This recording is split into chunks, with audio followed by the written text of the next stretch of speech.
Boa noite a todos, sejam muito bem-vindos ao Direto ao Ponto, o nosso programa de toda sexta-feira. Você é muito bem-vindo e o propósito do nosso programa, como você bem sabe, é levantar questões que sejam relevantes, levantar discussões, enfim, que sejam relevantes para a vida da igreja. E hoje nós vamos falar sobre sofrimento e esperança na pandemia.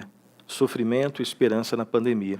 Nós estamos entrando já no 5º mês desse contexto todo conturbado, da pandemia, que tem atingido não só o Brasil, mas o mundo todo.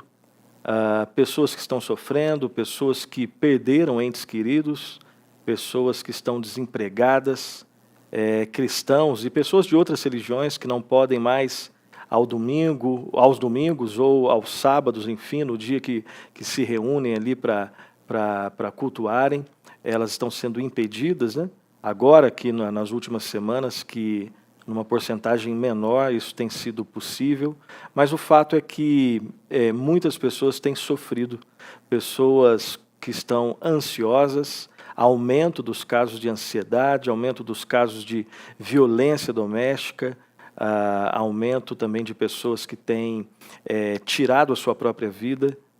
Resumo de tudo isso, sofrimento. O que a Bíblia fala, o que a palavra de Deus pode nos ensinar sobre esse contexto todo? Então o nosso propósito é de passar esses próximos minutos meditando, conversando sobre esse tão importante tema. Boa noite, seminarista Leonardo. Boa noite. Estamos nós dois aqui hoje. Um grande abraço para o reverendo Alberto, e que esteve conosco a semana passada e vai estar conosco também em outros programas.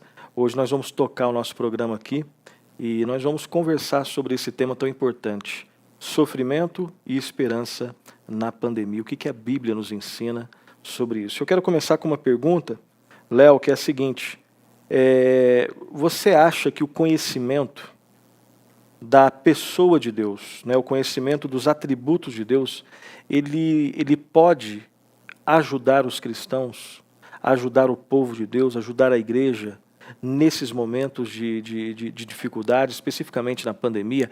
Como que conhecer mais os atributos de Deus pode fortalecer e nos ajudar nesses momentos conturbados?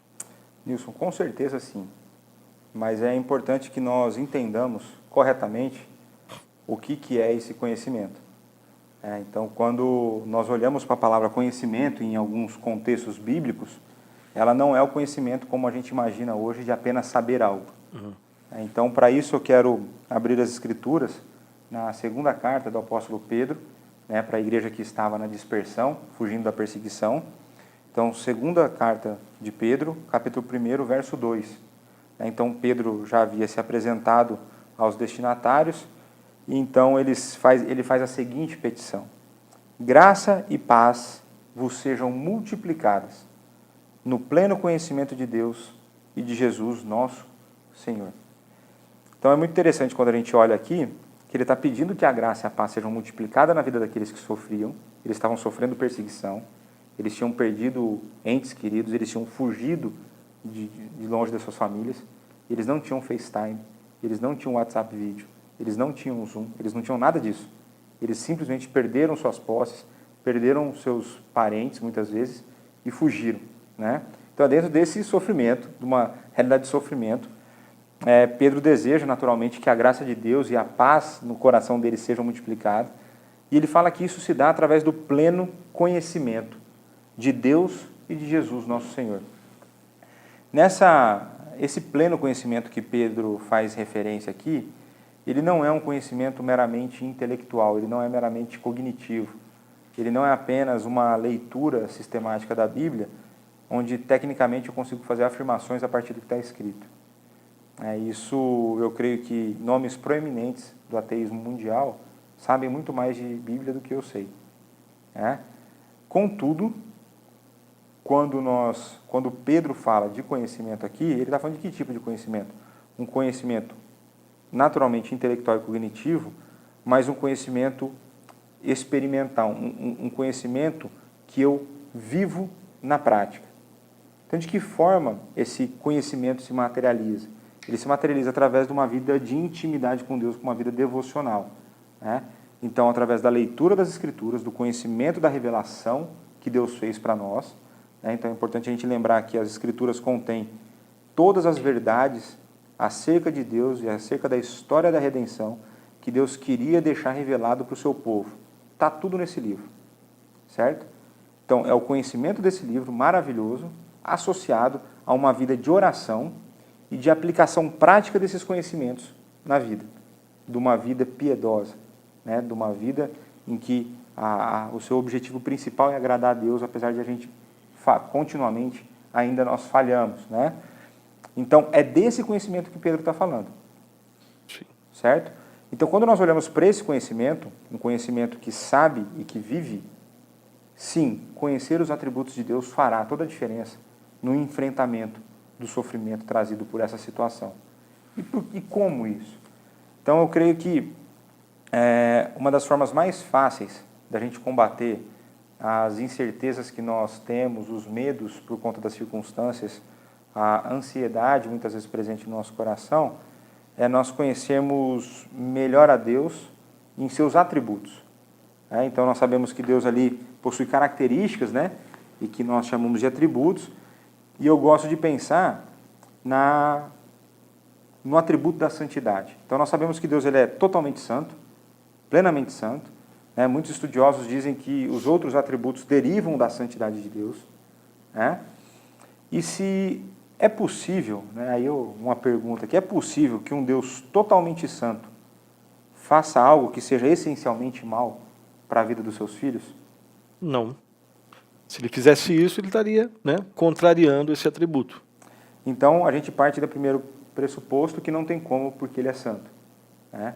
Então, esse Deus santo, e aí é importante a gente trazer outro pressuposto para a conversa, é que nós, como filhos de Deus, adotados por Deus por conta da obra redentora de Cristo, né, e a ação da aplicação dessa obra de Cristo na nossa vida através do Espírito Santo, nós somos filhos de Deus Pai. Então, um Deus santo que cuida dos seus.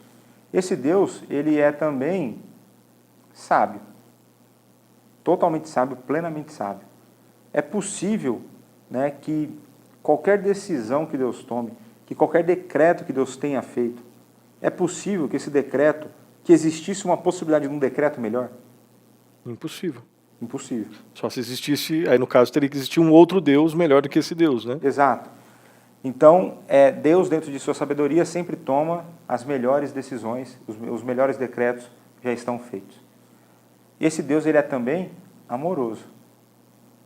Então, um Deus que ama a sua criação e os seus filhos, é possível que ele faça algo que não seja resultado desse amor e que a finalidade desse algo que está sendo feito seja o mal do seu filho? Não. De Não. novo entraria em contradição. E aí, quando eu olho então para um Deus santo, que não pode fazer nada que não seja santo, um Deus sábio, totalmente sábio, um Deus amoroso, totalmente amoroso, nós temos que esse Deus, e aí, aqui eu estou falando apenas de 3 atributos, nós poderíamos falar de diversos outros atributos de Deus, mas um Deus que possui esses 3 atributos, ele possui um outro atributo, é um resultado, uma doutrina de tudo isso, por ser um Deus todo-poderoso, um atributo incomunicável de Deus, um atributo que nós não podemos ter em nenhum pouquinho. Nós temos que esse Deus ele é soberano. Então, um Deus que é soberano sobre todas essas coisas, sobre toda a criação, sobre todo o cosmos, sobre todo o universo. Então, nós temos um Deus soberano que é movido pela sua santidade, pelo seu amor, pela sua sabedoria, pelo seu poder, pelo seu todo saber, né? Então, eu creio que conhecer essas verdades intelectualmente, né, cognitivamente, e colocá-las em prática, sem dúvida, traz conforto diante das dificuldades. Porque eu vou olhar para as circunstâncias, pelos sofrimentos que eu estou vivendo, e eu preciso, né, e aí o Espírito Santo traz isso ao nosso coração, eu preciso lembrar que eu sou filho desse Deus. E esse Deus que cuida com amor e com zelo para que nós sejamos moldados à imagem do nosso Senhor e Salvador Jesus Cristo. Então, sim, né? Obviamente, não estou esgotando aqui a resposta, né? Mas sim, conhecer melhor a Deus traz conforto e nos auxilia no enfrentamento, não só dessa dificuldade, mas de todas as dificuldades que ainda virão nessa existência, né, afetado pela queda. Sim. Até que Jesus Cristo venha definitivamente pela segunda vez e julgue todas as coisas e nós possamos viver ali diante do Pai eternamente, já não mais sofrendo os efeitos do pecado. Ok. Eu não sei o que você pensa disso, quer acrescentar alguma coisa aí nessa... Eu queria pegar essa parte da soberania, né? Você falou dos atributos gerais, né? De vários atributos, citou. Alguns comunicados? Exatamente. Você falou da questão do amor. Você citou a questão o fato de que Deus é totalmente sábio, né? Ele tem sabedoria, então tudo que ele faz é sábio. Tudo que ele faz reflete também o seu amor. Você citou, né, também o fato de que Deus é um Deus que se ira. E você citou a questão da soberania, né? Como que a meditação, como que conhecer mais sobre o atributo da soberania de Deus pode ajudar alguém que está sofrendo em meio a esse contexto de pandemia? Certo. Especificamente sobre a questão da soberania. Eu, É um Deus que não perde o controle de nada. Exato. Eu vou começar essa resposta, eu creio que você vai acabar terminando com ela também, né? Você vai ter algo para acrescentar, por ser um aspecto complexo. Tá. Né? Mas quando nós olhamos para a soberania de Deus, nós queremos... O que nós falamos? Né? Primeiro assim, é uma doutrina, né? Que a doutrina ela nada mais é do que uma sistematização das Escrituras. Então muita pessoa tem preconceito com doutrina. Mas, na verdade, a doutrina ela nada mais é do que pegar os ensinos das Escrituras e organizar de uma forma para uma pessoa que não tem tempo e nem o estudo necessário para fazer todo o cruzamento de Gênesis e Apocalipse para extrair uma verdade. Então, é uma forma resumida da gente aprender uma verdade bíblica. Então, muitas pessoas têm preconceito com a ideia da soberania divina, com a doutrina da soberania. Ele é um atributo de Deus e naturalmente, surge, então, uma doutrina em cima disso. Quando nós falamos que Deus é soberano, diferente de muitos, eu não gosto de usar o termo, mas vamos falar pseudo-teólogos, eu vou pôr pseudo na frente, tem muitos pseudo-teólogos hoje afirmando que Deus não está no controle das coisas, porque se Deus estivesse no controle das coisas, não existiria o Covid, por exemplo. Não estaria existindo toda essa situação do corona e nem todos os sofrimentos inerentes a essa existência. Nós precisamos resgatar, por exemplo, Isaías 45:7, onde Deus fala que ele cria ali o mal físico, né? A ideia de algumas tragédias que acontecem dentro dos decretos divinos. Né? Quando nós começamos a descartar essa soberania de Deus na humanidade, a gente também começa a enaltecer muito o homem, como se o homem fosse tão bom que ele não merecesse sofrer. E nós sabemos que não. O homem, né, tem a depravação total do homem, né? Então, quando nós olhamos para a soberania, eu encontro descanso nessa verdade. Por que eu encontro descanso? Porque, mais uma vez, se eu sou filho desse Deus, e eu sou, né, fui adotado por conta da obra redentora de Jesus Cristo, eu tenho um Deus que me protege, que me guarda, que me sustenta em meio a qualquer situação. E mais do que ele me proteger, me guardar e me sustentar, é ele quem tem todas as situações que existem em toda a extensão da Terra dentro do seu controle. Então lá as Escrituras falam que nem um fio de cabelo cai se Deus não deixar. Ele tem deixado muito na minha vida. Seria algo que eu até gostaria que fosse diferente. Mas, inclusive, os pássaros, né? Então, os pássaros que morrem ou deixam de morrer, né? Fala na Escritura essa verdade também. Então, se Deus controla, né? E eu acho que é importante nós pensarmos, né, a partir das verdades bíblicas da Escritura, nós também inferirmos algumas verdades. Então, se Deus controla, inclusive a queda de cabelo, e Ele controla, Ele não controlaria, então, as outras circunstâncias mais relevantes na vida dos seus filhos? Ou digo mais, não controlaria Deus, então, todas as coisas dentro do mundo, da realidade de que Ele criou? Então Deus criou todas as coisas, todo o universo, todas as galáxias, a Terra, todos os seres, se ele controla a queda de cabelo, ele não controlaria as outras coisas? Sabendo que ele é totalmente sábio, entre aspas, ele perderia tempo controlando a queda de cabelo e não controlaria um vírus? Então, quando eu olho para isso, né, eu olho para essa soberania, não tem nada que pegue Deus de surpresa. Né? Deus não, né, não tocou o despertador de manhã, ele olhou o jornal e falou, nossa, tem uma pandemia. Não tem essa possibilidade. Então, quando eu olho para essa soberania divina, pelo fato de Deus não ser pego de surpresa, por ele controlar todas as coisas, eu de fato encontro descanso. E aí eu gosto de lembrar uma outra passagem das Escrituras, que está na carta do apóstolo Paulo aos Romanos, capítulo 8, é um dos versos que mais marcaram a minha vida, né? E é um verso que eu entendo que todo cristão deveria decorar. E deveria decorar e diante de qualquer circunstância do dia a dia, antes de reclamar, ele deveria lembrar desse versículo. Então, o que está escrito lá em Romanos 8, 28? Né? Sabemos que todas as coisas cooperam para o bem daqueles que amam a Deus, segundo o seu propósito. O verso 29 vai falar que esse bem é a conformação à imagem de Cristo. Então, quando eu olho, né, e como a gente conversou, isso não resolve todo o problema do meu sofrimento. É natural que eu ainda sofra, que eu ainda seja afetado por sentimentos de tristeza, por exemplo. Isso é uma coisa natural. Mas quando eu olho para uma verdade bíblica, sabendo que tudo coopera para o meu bem, significa que Deus está trabalhando a meu favor. E aqui não está trabalhando a meu favor no sentido da prosperidade. Ele está trabalhando a meu favor na conformação da imagem do seu Filho Jesus Cristo.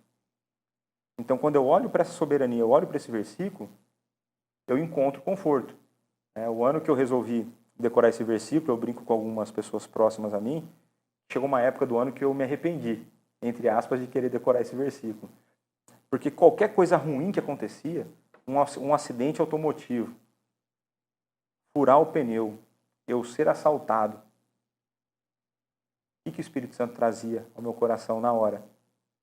Todas as coisas cooperam para o bem daqueles que amam o Senhor. Isso tirou as complicações inerentes dos fatos? Não. Então não tirou ter que acionar seguro, não tirou ter que pagar franquia, não tirou ter que comprar alguma coisa que me foi tirada por um assaltante. Mas eu sabia que Deus estava no controle. Então, quando eu sei que Deus é soberano, isso traz muito conforto ao meu coração. Okay. Né? E de que forma você complementaria essa... Obviamente Deus é soberano sobre absolutamente tudo, né? Não existe Se a pessoa for querer entender essa questão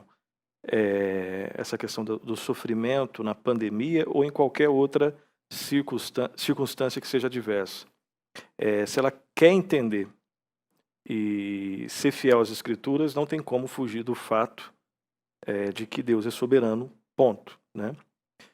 Obviamente existem questões difíceis e a gente não tem resposta para tudo. E nem a Bíblia dá todas as respostas, né? As respostas que nós queremos. Exato, né? Para perguntas que nós fazemos, né? Agora, para aqueles, né, que de repente acham que, por não saberem conjugar, né, a questão da soberania de Deus, da bondade de Deus, da santidade de Deus, da sabedoria de Deus, do amor de Deus com o sofrimento, e nessa falta, nessa inadequação que eles sentem, eles recorrem ao fato de que Deus abriu mão da sua soberania, é algo que a Bíblia não ensina, na verdade ela ensina exatamente o contrário, a oração nem faria sentido, então, né? Dos vários problemas que existem naqueles que afirmam que Deus não sabia que o coronavírus iria existir, né? Que o corona de repente pegou Deus de surpresa, dentre os vários problemas que existem, que essa pessoa vai ter que resolver, um deles é que essa pessoa não pode mais orar, porque qual seria a validade de orar para um Deus que não tem todo o poder? Qual seria a lógica, né? Não tem nenhum tipo de lógica, nenhum tipo de validade, né? Então, como um teólogo disse, né, é melhor, frente a perguntas difíceis, frente a questões que são extremamente complexas, é melhor ficar em silêncio, o silêncio das Escrituras, do que elaborar respostas que vão contrariar as Escrituras. Nós temos todas as respostas, só tem uma resposta a respeito disso. Não, nós não temos todas as respostas para todas as perguntas. O que a Bíblia dá são as respostas para aquilo que realmente é mais importante para a nossa vida, ponto. Agora, quando nós nos deparamos, repito, com questões que são extremamente complexas, como essa, né, é melhor ficar em silêncio, quando a Bíblia fica em silêncio, do que tentar elaborar algumas respostas que de repente até vão saciar por algum tempo, né, a sua dúvida. Mas tem um grande problema. São respostas que não têm nenhum tipo de amparo bíblico, que distorcem verdades que a própria Escritura já deixou bem clara, né? Então isso, eu acho que a gente tem que pensar nessas questões. O sofrimento, ele realmente faz parte da condição humana, né? Da experiência humana, ali depois de Gênesis 3,15, é o próprio Senhor Jesus que disse: no mundo tereis aflições, tende bom ânimo, eu venci o mundo. E diante do sofrimento, muitas vezes a gente incorre no erro de querer entender a mente de Deus. Sim, e a gente de querer entender, traçar todos os motivos, né, pelos quais nós estamos passando, pelo que nós estamos passando. E pegando essa ideia, né, o que nós poderíamos pensar a respeito dessa situação da pandemia? Quais são as possíveis causas? O porquê a humanidade está enfrentando essa realidade? Naturalmente, sim. Eu acho que a gente não tem resposta completa. Com certeza, né? Essa é né, a gente estava conversando antes do programa sobre isso, né? Enfim. E para essa pergunta, né? Primeiro, a gente tem que admitir que essa é uma pergunta séria, né? Eu creio que é uma pergunta que todo mundo faz, todo mundo já fez. Por que estamos passando por isso?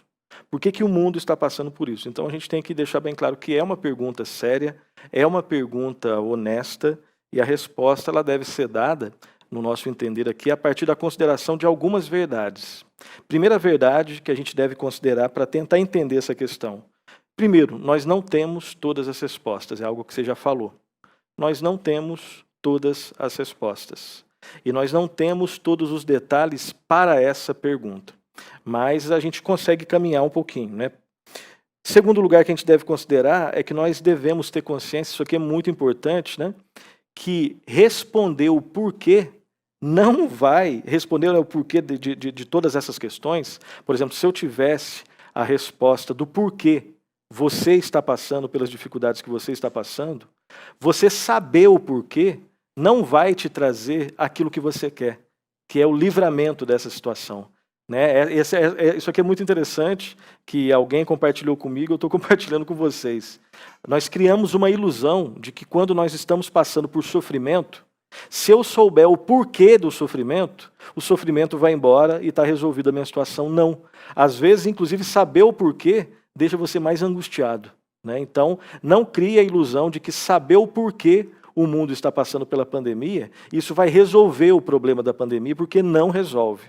Então, é uma pergunta séria, é necessária uma resposta séria, nós não temos todas as respostas, saber o porquê não vai resolver a situação, e a partir das Escrituras nós devemos considerar algumas verdades. Uma primeira verdade que nós devemos considerar, para tentar montar um pouco desse quebra-cabeça, que vão ter peças que não vão estar presentes, né? Não é um quebra-cabeça que a gente consegue montar do lado de cada eternidade. Então lembre-se que, biblicamente, nós sabemos que todos os males têm a sua origem no pecado. Tudo que é errado, né? Todas as manchas, exatamente, elas têm a sua origem na queda do ser humano, lá em Gênesis 3. Eu não estou dizendo com isso que tudo, né, que se você foi no médico e de repente teve um diagnóstico negativo lá, quando eu falo negativo, né, que foi positivo no caso, né? O negativo é você possui tal doença. Exatamente. Não significa que necessariamente você cometeu um pecado para que isso ocorresse. Não estou falando isso. O que eu estou dizendo é que tudo o que ocorre, tudo que leva, tudo que ecoa o mal, tudo que ecoa desobediência a Deus, tudo que mancha não só o ser humano, mas também a natureza e o relacionamento que o ser humano tem com a natureza, ecoa o que aconteceu lá em Gênesis 3, na queda do ser humano. né? Tudo tem a sua origem lá. Então a gente tem que lembrar disso. A pergunta é, por que nós estamos enfrentando tudo isso? A Bíblia deixa bem claro também que isso, além de outras coisas, além de outras epidemias, além de outros terremotos, além de outras pestes, enfim, de alguma forma sinalizam a volta do Senhor Jesus Cristo.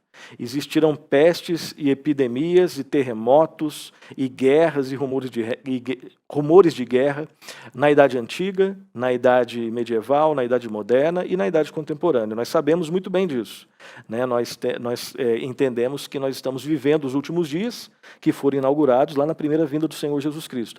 Agora, a ideia é que essas coisas se intensificam cada vez mais. Né? Uma epidemia com essa ressonância aí, a nível mundial, né?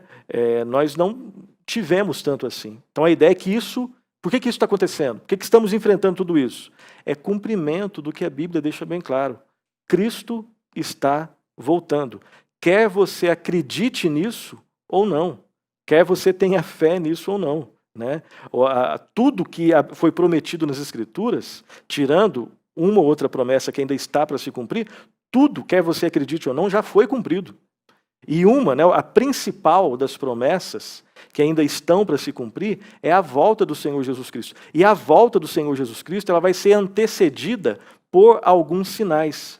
E um dos sinais, né, o aumento das pestes e das epidemias. Mas com essa questão da volta de Jesus Cristo, eu acredito que você não queira dizer que ele está para chegar daqui a pouquinho.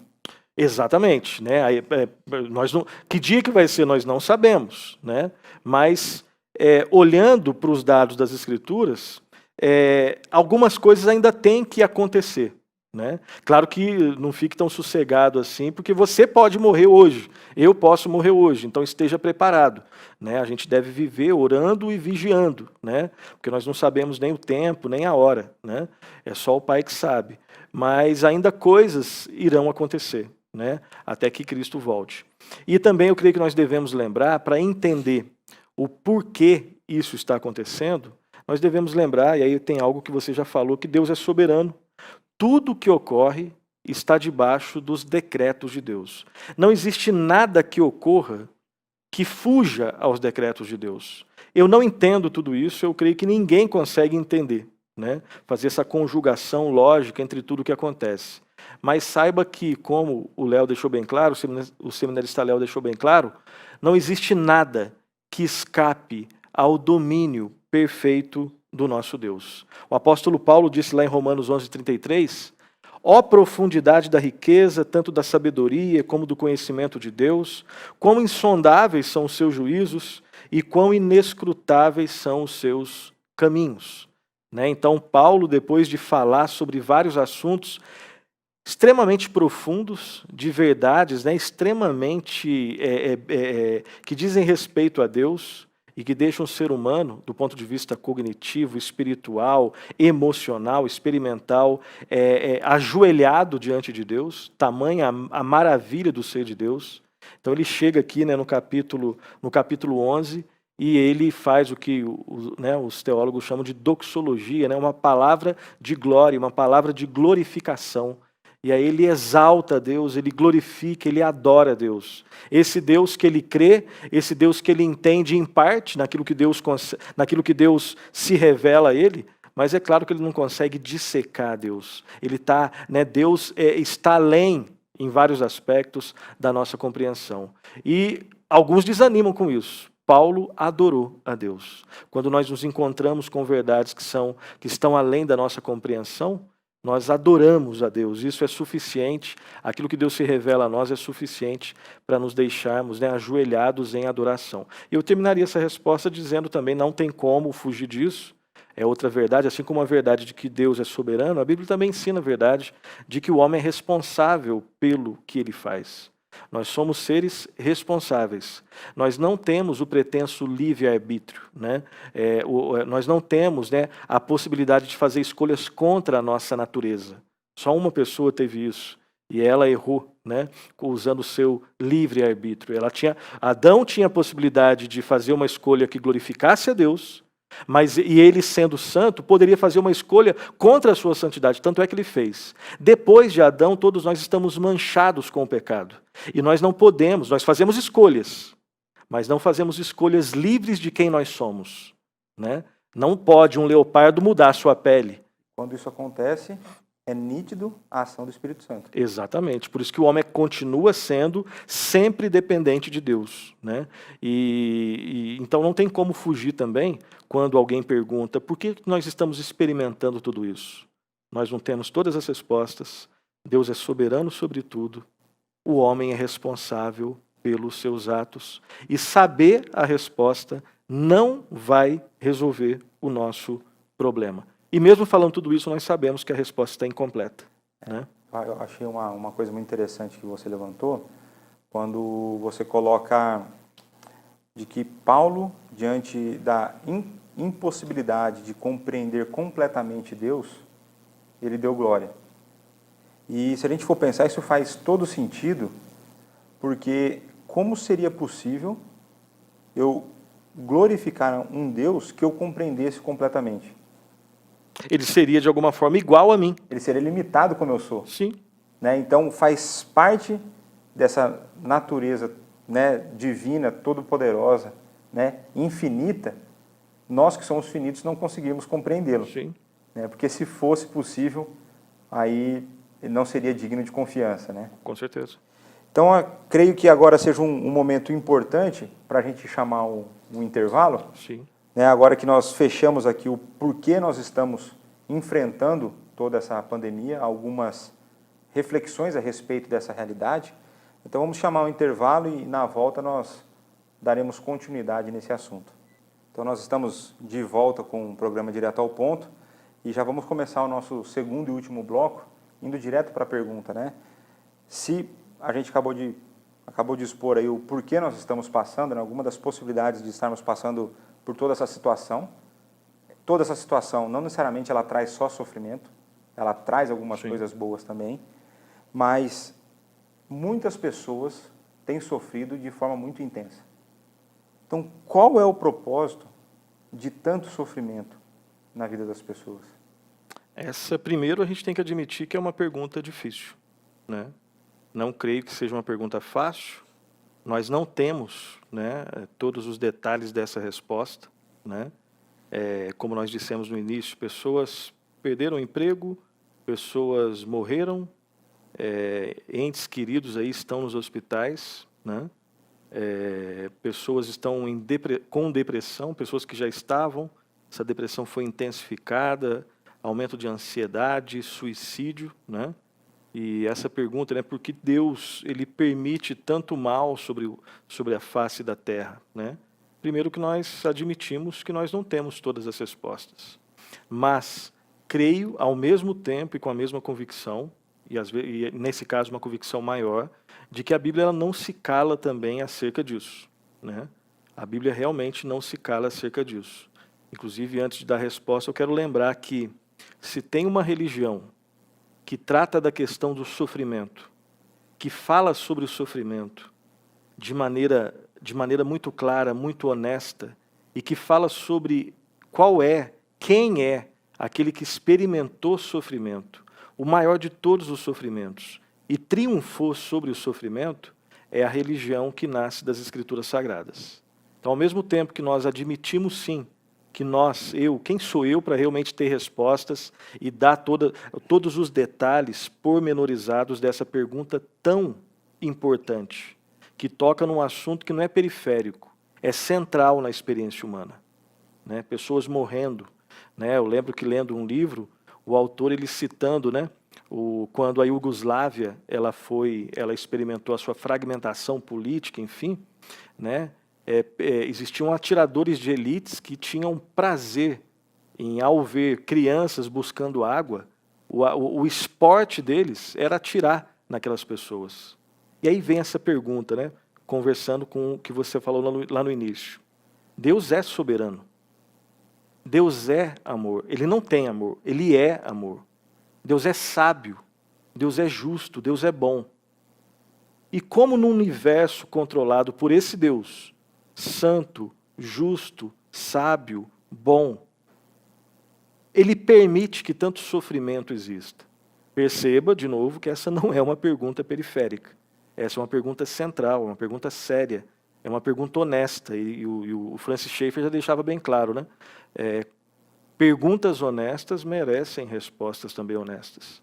Então, nós queremos expressar nossa tentativa de sermos honestos aqui, primeiro admitindo que nós não temos todas as respostas, ponto. Mas, ao mesmo tempo, e com convicção, se tem uma religião, e tem, né, que encara o sofrimento e que fala sobre a raiz do sofrimento e quem é aquele que vence sobre o sofrimento, é a religião que nasce na palavra de Deus. Se tem alguém que entende de sofrimento e da vitória sobre o sofrimento, é o Deus que é soberano, que é amor e que enviou o seu Filho amado, seu unigênito, para morrer numa cruz por pecadores indignos como eu e você. E o que aconteceu na cruz é um sofrimento que nenhum de nós consegue entender.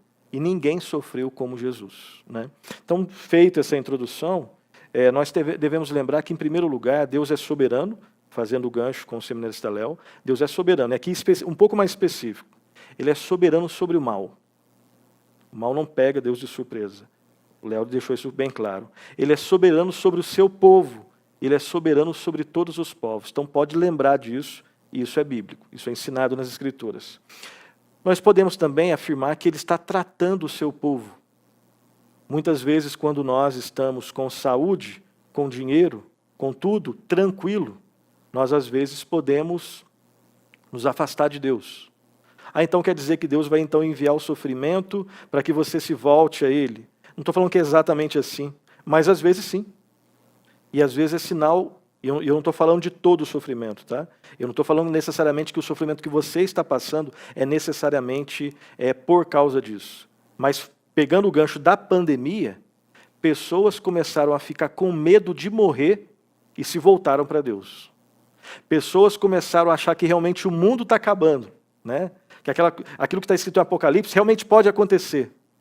E elas começaram será que Deus não existe? Fala para mim desse Deus. Quem é Jesus? Será que é verdade mesmo? E começaram a se arrepender e rever a sua vida. Isso não é sinal de terrorismo, isso é sinal de amor, né? Nós devemos temer não aqueles que podem matar o nosso corpo, mas aquele que pode matar o corpo, matar a alma e condenar eternamente. Então, não desperdice o temor, não desperdice o medo. O medo pode ser usado de uma maneira redentora e redentiva. Então, lembre-se disso também. Nós podemos também afirmar que Deus, e aí o seminarista Léo deixou bem claro, o mesmo Deus que é amor, o mesmo Deus que é graça, o mesmo Deus que é um Deus de misericórdia, é um Deus que é justiça também. Então nós podemos dizer claramente que Deus também manifesta o seu juízo no mundo. E essa pandemia e esse contexto de dificuldade que nós estamos atravessando, deixa bem claro que o humanismo, que muitos de nós acreditamos, o humanismo, ele é totalmente um vazio quando chega o sofrimento. O grande teste da validade de uma filosofia ou de uma religião se dá no sofrimento. Então toda essa parafernália, né, de explicações e de frases bonitas, né, todas aquelas mesas redondas que nós vemos em canais chiques aí, né, usando uma linguagem lá do Luiz Felipe Pondé, né? Todos os jantares dos inteligentinhos, né? Aquelas frases que deixam a gente arrepiado, elas são testadas no momento de sofrimento. Se tudo aquilo que você acredita não funciona na morte, isso é lixo, isso é esterco, isso é refúgio.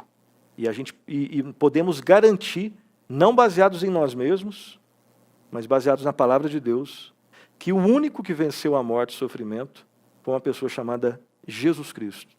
Né? Então, a gente tem que meditar nisso também. E eu terminaria dizendo o seguinte, que nós não conhecemos o fim dessa história.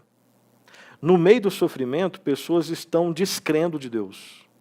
Mas no meio do mesmo sofrimento, pessoas estão voltando a Deus. Então, pegando uma frase, um pensamento do Augusto Nicodemos, né? Ele disse mais ou menos o seguinte: cuidado, espera um pouquinho antes de querer julgar a Deus, porque você não sabe o que Ele está fazendo com o mundo e com a sua vida. Então seja um pouquinho, não seja louco desse jeito para querer saber o que Deus está fazendo. Porque maravilhas podem estar sendo feitas no meio desse sofrimento todo. No meio desse sofrimento todo. Então a tentativa de resposta acerca dessa pergunta, por que Deus permite tanto mal sobre a terra? Nós devemos considerar todas essas verdades. Todas essas verdades. Existem interrogações, nós sabemos, né? Mas como nós dissemos no início, é melhor às vezes ficar sem saber, melhor, quando nós não sabemos a resposta a algumas perguntas, é melhor permanecer em silêncio do que elaborar respostas que vão contrariar as Escrituras Sagradas. Tá, então, aqui a gente já fez duas em uma, pelo que eu estou entendendo. Você acabou analisando qual o propósito de tanto sofrimento. Falamos um pouco, sim. E já começou a falar, eu não sei se já falou tudo, a respeito do porquê que Deus tem permitido tanto mal na Terra. Então, eu creio que aí no fechamento seu, quando se coloca o pensamento do Augustus, né, eu creio que é muito interessante, porque então pessoas que estavam afastadas estão se aproximando, pessoas que teoricamente estavam próximas estão se afastando, mas também nós temos aqueles que estavam e continuam. Sim. E nesse eles estão normalmente se aprofundando. Sim. Né? Você que citou frase do Hernandes, eu acabei de lembrar de uma aqui, né? Que ele sempre repete: o mesmo sol que endurece o barro é o mesmo sol que amolece a cera. A grande questão, o sofrimento, ele está fazendo com que pessoas que às vezes estavam na igreja corram de Deus. Não acredito nesse Deus soberano e que permite tanta coisa assim. Agora, pessoas que de repente estão sofrendo muito mais, elas estão se arrependendo e voltando a Deus. A questão é esse sofrimento, né? Claro que o sofrimento em si não é o sofrimento que faz isso. É a graça de Deus, né, agindo em meio a tudo isso. Mas essa frase é muito interessante e ela reflete uma verdade, né? O mesmo sol que amolece a cera é o mesmo sol que endurece o barro. Quem sou eu nessa história? Aqui, apesar do nosso amigo Reverendo Alberto não estar presente. Grande abraço para o Alberto. Eu creio que dentro dessa realidade que você apresentou do sol e do sofrimento como um teste para aquilo que você crê, né, eu creio que nós conseguimos então levantar um problema do coração. Sim. Que é o orgulho. Então, quando você diz que o sofrimento ou ele aproxima ou ele afasta, quando ele afasta alguém de Deus, essa pessoa não se considera digna de sofrer. Ela acha que ela não merece aquele sofrimento. Sim. Ela acha que ela só merece tudo do bom e do melhor, dentro da perspectiva humana. Desconsiderando, então, a perspectiva espiritual e a perspectiva escatológica das coisas futuras, né, daquilo que Deus tem como plano para fazer em sua vida. Né? Então, essa pessoa ela desconsidera esse plano. Né? Então, quando eu olho para essa realidade, eu fico pensando como Jesus Cristo, então, suportou esse sofrimento. Ele não tinha orgulho. Será que Jesus Cristo não era melhor do que eu e você? Definitivamente era, não tem nem comparação. Né? Então, quando nós olhamos para as Escrituras e nós vemos Deus agindo através de grandes homens ao longo da história, grandes homens porque foram feitos grandes por Deus, né? Quando nós olhamos para isso, nós vemos Paulo encarando o sofrimento. Né? Paulo reconhecendo o agir de Deus em meio ao sofrimento.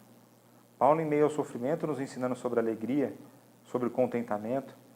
Então, eu creio que existe um problema muito sério no coração daqueles que questionam tanto o sofrimento e aquilo que Deus faz. Eu creio que é algo que é possível, daria um programa só disso. Sim, sim. Né? Mas eu acho que é algo que vale a pena para que você que está em casa já comece a pensar nisso. Diante da sua postura, a partir da sua postura diante da realidade, é possível que você em oração e análise bíblica, né, comparando a Bíblia, as Escrituras com a forma como você tem vivido, começar a levantar problemas, né, de distanciamento do caráter de Cristo, que nós precisamos buscar essa aproximação. Né? E eu creio que agora a gente pode ir para a última pergunta, então. Sim, sim. E aqui a gente faz um bem bolado, eu e você. Considerando o que nós falamos aqui, né, como que você, Leonardo, entende que um cristão pode sair fortalecido no meio das dificuldades, né? Tá. Então, a gente pensando nesse cenário, né, de que forma um cristão pode ser fortalecido? Eu creio que de diversas maneiras, né? A nossa intenção é que, como sempre, a gente não consegue esgotar o assunto, né, mas a gente consegue começar a levantar alguns pontos importantes. Eu creio que um dos pontos importantes, até pegando um gancho com o programa da Devocional hoje pela manhã, né, no período da pandemia, mostra como o nosso coração está em relação a Deus, e é nesse sentido que a gente pode ser fortalecido, em relação à intimidade com Deus. Porque normalmente, pensando aqui na realidade de São Paulo, as pessoas normalmente colocam na falta de tempo, o motivo pelo qual elas não têm uma vida de intimidade com Deus. Então, normalmente as pessoas vão pegar ali, olha, minha vida é muito corrida, eu acordo muito cedo, chego muito tarde do trabalho, então eu não tenho tanto tempo, ou eu não tenho tempo para a minha vida devocional.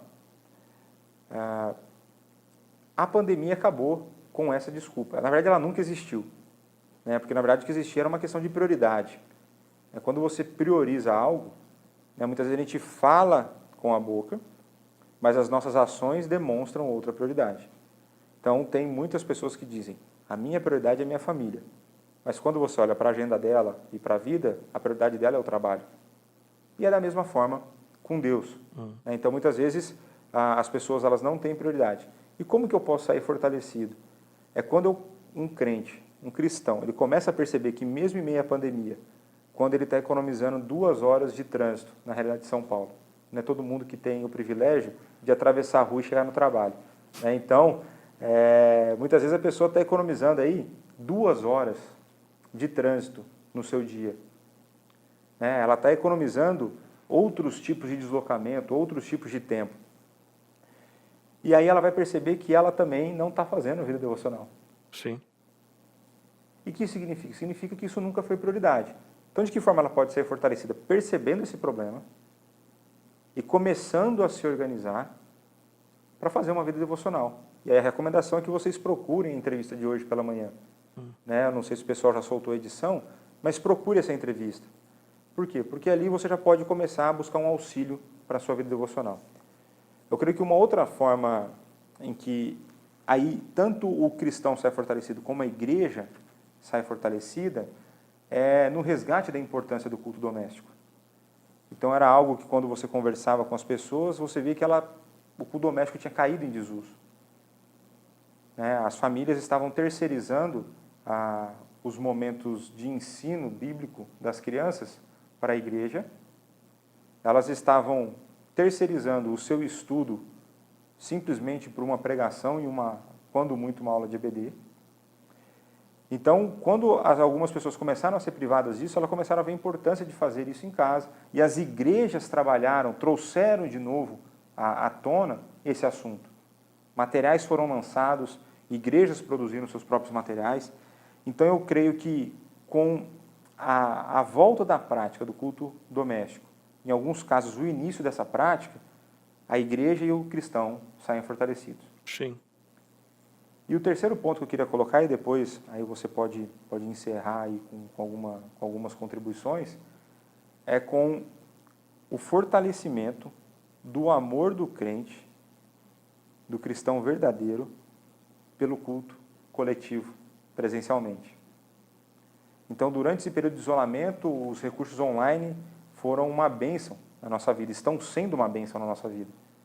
Mas, a cada dia que passava nesse isolamento, o meu desejo era, domingo, eu poder voltar a cultuar presencialmente. Existe algo, e a gente sabe que isso é bíblico, existe algo de especial quando nós estamos reunidos como corpo de Cristo, como a noiva de Cristo, para prestar um culto solene, um culto reverente, de adoração ao nosso Deus. Que nós podemos cantar como um corpo, Você pode fazer isso em casa, não tem problema, e deve. Mas quando nós fazemos isso como corpo de Cristo, coletivamente, com mais pessoas, isso é algo maravilhoso, Então, na vida devocional, no culto doméstico e no culto No presencial. culto presencial. Ok. Nós estamos aos poucos chegando ao final do nosso programa de hoje e eu creio que o que nós buscamos fazer aqui, né, em caráter bastante introdutório, é lembrar você e lembrar a nós mesmos, em primeiro lugar, né, e a você também que nos acompanha, sobre algumas verdades que a Bíblia ensina, não são todas, mas algumas verdades fundamentais que a Bíblia ensina sobre essa questão do sofrimento, buscando aplicar nesse contexto da pandemia, né, onde eu creio que todos de alguma forma sofrem, alguns de uma maneira muito mais intensa, né, alguns em outro nível, né, mas eu creio que essa pandemia ela traz esse tipo de angústia, né, de algumas reflexões, e às vezes é possível que você talvez tenha achado em alguns momentos, né, que de repente, talvez você tenha pensado assim, olha, eu estou sofrendo, e de repente algumas coisas que vocês falaram, embora eu concorde com isso, mas ouvi-las simplesmente, elas não trazem alívio, elas não resolvem o meu problema, né? Eu até compartilhei com o seminarista Leonardo que quando eu perdi a minha mãe, né, qualquer pessoa que chegasse em mim e fosse falar sobre a soberania de Deus, ou que batesse nas minhas costas falando, olha, todas as coisas cooperam para o bem daqueles que amam a Deus, fique tranquilo. Eu sei que isso é verdade, eu não descreio, e se Deus quiser, nunca vou descrer disso. Só que isso em si, a verbalização disso, não trazia conforto e consolo para aquele que está sofrendo. Né? Eu creio que às vezes alguns amigos que chegavam e simplesmente me abraçavam sem falar nada, né? Talvez isso ajudasse mais, né, do que tentar explicar, porque não dá para explicar. Né? Não dá para explicar. E eu aprendi com o autor também que o que mais nós precisamos no momento do sofrimento, mais do que tentativas de explicação, né? Inclusive as tentativas de explicação as mais ortodoxas possíveis, na verdade o que mais ajuda é presença amiga. Né? Presença amiga. Saber que Deus está presente e a presença dele não tira o seu sofrimento em si, mas ele é presente no seu sofrimento. Então o que eu preciso, o que você precisa, o que todos nós precisamos é da presença sobrenatural, redentora de Deus na nossa vida, enxugando as nossas lágrimas. Quero lembrar agora no final do Salmo 56, né, 3 e 4, em me vindo o temor hei de confiar em ti, em Deus cuja palavra eu exalto, nesse Deus ponho a minha confiança, e nada temerei que me pode fazer o mortal. Eu creio que essa pandemia tem deixado bem claro também que o céu não é aqui. Né? A nossa cultura, ela diz que o que existe de verdade é o aqui e agora. Você sabe muito bem que não é, e a pandemia está escancarando isso. Nós somos seres feitos para a eternidade. Esse mundo foi criado por Deus, foi manchado com pecado, Cristo nos redime para preparar um lugar onde não haverá choro, onde não haverá lágrimas, né? E aqui eu quero também lembrar você que o sofrimento ele não é inerente à natureza humana. O sofrimento ele foi anexado depois do pecado. Então, não existia sofrimento em Gênesis 1 e 2. Sofrimento começou a fazer parte da condição humana em Gênesis 3. E sofrimento não fará parte da realidade humana, da condição humana, lá nos novos céus e nova terra. Então, essa esperança, né, o Leonardo deixou isso bem claro, essa esperança da glória futura, né, o John Piper que sempre usa essa expressão da glória futura, você pode ter certa com você. O sofrimento ele tem prazo de validade e ele serve realmente, o seminarista Leonardo deixou bem claro, para forjar Cristo em nós. Ok, que no momento do sofrimento, saber disso em si não vai resolver o problema, mas o que nós mais precisamos é da presença amiga de Deus conosco, de termos a certeza de que a nossa vida está nas mãos de Deus, que o Espírito Santo vive em nós, que nós temos o Senhor e Salvador, que é Jesus Cristo. Ele venceu o sofrimento. Nós vamos terminar o nosso programa de hoje, então, por favor. Eu queria só para acrescentar aí na perspectiva da glória futura, do novos céus e nova terra, né, da nossa vida diante de Deus, vale muito a gente resgatar ali a primeira carta de Pedro. Pedro deixa toda hora muito claro ali, somos o quê? Peregrinos. Peregrinos. Estamos de passagem, a nossa cidadania não é daqui. Cidadania celestial. É celestial. O conforto do tempo presente parece que tem nos feito desejar mais aqui do que lá. Sim. Né? E, ressoando as palavras de Paulo, os sofrimentos do tempo presente não se comparam Com a glória. do porvir. Sim. Né? Então, são verdades maravilhosas em que nós temos que exercitar o nosso coração nisso aí. Né? Sim. Terminamos por hoje, então. Nós vamos terminar o nosso programa de hoje. Espero que Deus possa fortalecer a sua fé, a nossa fé, e trazer consolo, conforto em meio ao sofrimento. E também trazer, obviamente, esperança. Que Deus muito o abençoe.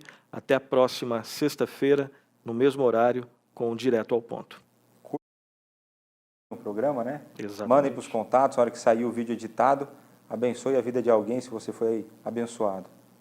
Que Deus o abençoe e até a próxima.